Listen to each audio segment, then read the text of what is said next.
Congressmember McCarthy, this is Nermeen Sheikh with Amy Goodman. I wanted to ask you about another comment that was made in the wake of the Newtown mass shooting.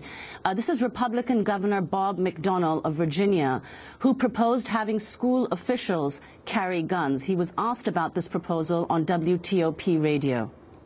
I know there's been a knee-jerk reaction against that. I think there should at least be a discussion of that. If people were armed, not just a police officer, but other school officials who were trained and chose to have a weapon, certainly there have been an opportunity to stop aggressors coming into the school. So I think that's a reasonable discussion that ought to be had. Congressmember McCarthy, your comments on what the Virginia governor said.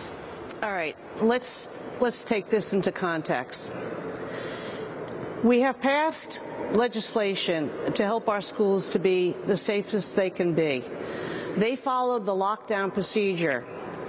Who are you going to assign to be able to have a gun? They're supposed to be locked behind locked doors, not allow anybody in.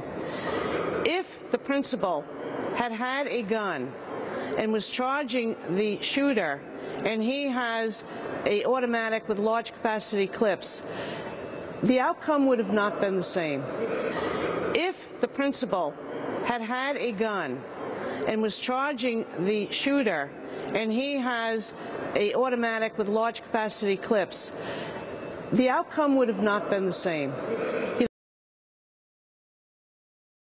You know, I know that they're talking about having armed guards. Some of our schools actually do have armed guards.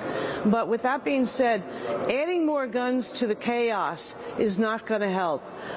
Adding more guns to the chaos is not going to help. Adding more guns to the chaos is not going to help.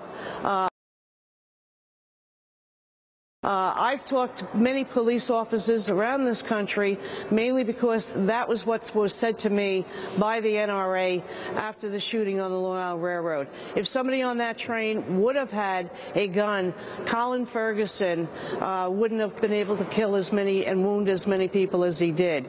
The fact is, Colin Ferguson only had magazines that had 15 bullets in it, and it was when he was on his second and third clip that several people tackled him.